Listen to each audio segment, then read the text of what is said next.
বিসমিল্লাহির রহমানির রহিম। আসসালামু আলাইকুম। আজকে আমি আপনাদের সাথে শেয়ার করব বাঁধাকপির মাঞ্চুরিয়ান। আর এই মাঞ্চুরিয়ানটা খেতে এক কথায় অসাধারণ। যেহেতু বাচ্চারা সবজি খেতে চায় না, আর আজকের এই রেসিপিটি দেখার পর যদি বাসায় তৈরি করেন আপনাকে বারবার তৈরি করতে হবে। তো চলুন দেখে নেওয়া যাক কীভাবে মাঞ্চুরিয়ান তৈরি করতে হয়। মাঞ্চুরিয়ান তৈরি করার জন্য এখানে আমি বড় সাইজের একটা বাঁধাকপি নিয়েছি। এবার এই বাঁধাকপিটাকে ছুরি দিয়ে কেটে আমি 2 ভাগ করে নিব। ছুরি দিয়ে বাঁধাকপিটা কেটে নেওয়ার পর আমি অর্ধেকটা বাঁধাকপি একটা সাইডে সরিয়ে রাখবো। বাকি যে বাঁধাকপিটা আছে সেটাও আমি ছুরি দিয়ে কেটে 2 ভাগ করে নিব। আর এই 2টা ভাগ খুব ভালো করে কেটে নেওয়ার পর ধুয়ে নিতে হবে। এবার ধুয়ে নেওয়া বাঁধাকপিটাকে আমি গ্রেটার দিয়ে খুব ভালো করে গ্রেট করে নিব। আপনারা চাইলে বটি দিয়ে অথবা ছুরি দিয়ে বাঁধাকপিটা কেটে নিতে পারেন। গ্রেটারের যে বড় ছিদ্রটা আছে সেটা দিয়ে বাঁধাকপিটাকে গ্রেট করে নিতে হবে। গ্রেটার দিয়ে গ্রেট করে নিলে সময়ও কম লাগে আর অনেক বেশি বাঁধাকপি কুচি করে নেওয়া যায়। গ্রেট করে নেওয়ার পর বাঁধাকপিটাকে একটা সাইডে সরিয়ে রাখবো। এবার এখানে একটা বাটি নিয়েছি। এই বাটির মধ্যে সেখান থেকে মেপে 3 কাপ গ্রেট করা বাঁধাকপি নিয়ে নিব। আর যে পরিমাণের আমি বাঁধাকপি নিয়েছি গ্রেট করে নেওয়ার পর 3 কাপের মতো হয়েছে। এবার এর মধ্যে দিয়ে দিব স্বাদ মতো লবণ, আর দিয়ে দিব 1 টেবিল চামচ লাল মরিচের গুঁড়া, হাফ চা চামচ গোলমরিচের গুঁড়া, 1/4 চা চামচ গরম মশলার গুঁড়া, দিয়ে দিব 1 টেবিল চামচ রসুন বাটা আর 1 টেবিল চামচ আদা বাটা।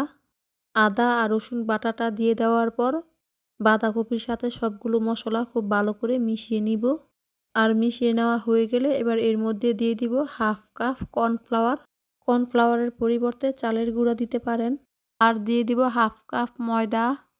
ময়দাটা দিয়ে দেওয়ার পর আবারও সব কিছুকে খুব ভালো করে মিশিয়ে নিব।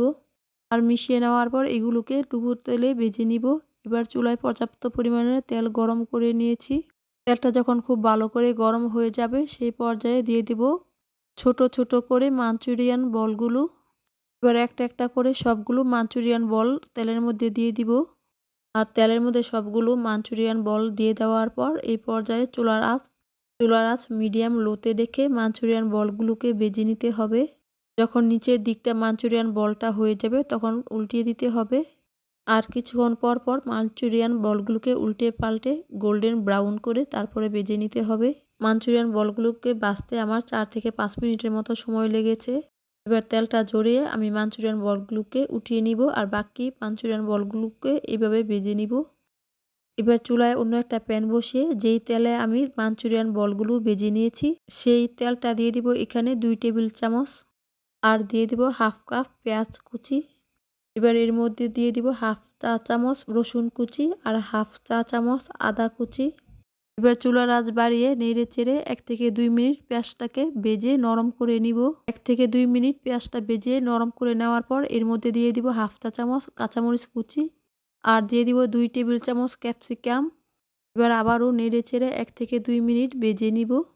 এবার একটা বাটির মধ্যে দিয়ে দিব 1 টেবিল চামচ কর্নফ্লাওয়ার আর দিয়ে দিব 1/4 কাপ পানি। এবার চামচ দিয়ে কর্নফ্লাওয়ার আর পানিটা খুব ভালো করে মিশিয়ে একটা সাইডে রেখে দিব। এবার এর মধ্যে দিয়ে দিব 1/4 চা চামচ গোলমরিচের গুঁড়া আর দিয়ে দিব 1/4 কাপ টমেটো সস। আর টমেটো সসের ভিডিও আমার চ্যানেলে দেওয়া আছে, আপনারা চাইলে দেখে নিতে পারেন। টমেটো সসটা দিয়ে দেওয়ার পর নেড়ে চেড়ে মিশিয়ে নিব। আর মিশিয়ে নিয়ে এবার এর মধ্যে দিয়ে দিব সামান্য পরিমাণের পানি। পানিটা দিয়ে দেওয়ার পর পানিটা খুব ভালো করে শুকিয়ে নিব। এবার এর মধ্যে দিয়ে দিব 1 চিমটির মতো গরম মশলার গুঁড়া। আর পানিটা যখন খুব ভালো করে শুকিয়ে যাবে তখন এর মধ্যে দিয়ে দিব পানিতে মিশিয়ে নেওয়া কর্নফ্লাওয়ার। আর কর্নফ্লাওয়ারটা দেওয়ার আগে কিন্তু চুলার আঁচ একদম লোতে রাখতে হবে। এবার নেড়ে চেড়ে কিছুটা ঘন হয়ে গেলে এর মধ্যে দিয়ে দিব আগে থেকে ভেজে নেওয়া মাঞ্চুরিয়ান বলগুলো। মাঞ্চুরিয়ান বলগুলো দিয়ে দেওয়ার পর আবারও নেড়ে চেড়ে মিশিয়ে নিব। আর মিশিয়ে নিয়ে এবার এর উপরে দিয়ে দিব সামান্য পরিমাণের পেঁয়াজ পাতা আর ধনেপাতা কুচি। ধনেপাতা কুচি দেওয়ার পর এই পর্যায়ে আপনারা লবণটা চেক করে নেবেন। আমি সামান্য পরিমাণে লবণ দিয়ে আবারও নেড়ে চেড়ে মিশিয়ে চুলা থেকে নামিয়ে নিব। তৈরি হয়ে গেল মুখে লেগে থাকার মতো বাঁধাকপির মাঞ্চুরিয়ান। মাঞ্চুরিয়ানটা খেতে উপর দিয়ে ক্রিস্পি আর ভেতরটা একদম নরম। আশা করছি আজকের মাঞ্চুরিয়ান রেসিপিটি আপনাদের কাছে ভালো লেগেছে। আর ভালো লাগলে লাইক দিয়ে চ্যানেলটি সাবস্ক্রাইব করা না থাকলে সাবস্ক্রাইব করে পাশে থাকা বেল বাটনে অল দিয়ে দিবেন। এতে করে আমি কোনো রেসিপি পাঠালে সবার আগে আপনারা দেখতে পারবেন। আর আমার রেসিপিগুলো আপনাদের কাছে ভালো লেগে থাকলে আপনাদের পরিবার এবং বন্ধুদের সাথে শেয়ার করতে ভুলবেন না। আজকের মতো এতটুকুই। সবাই ভালো থাকবেন। আল্লাহ হাফেজ।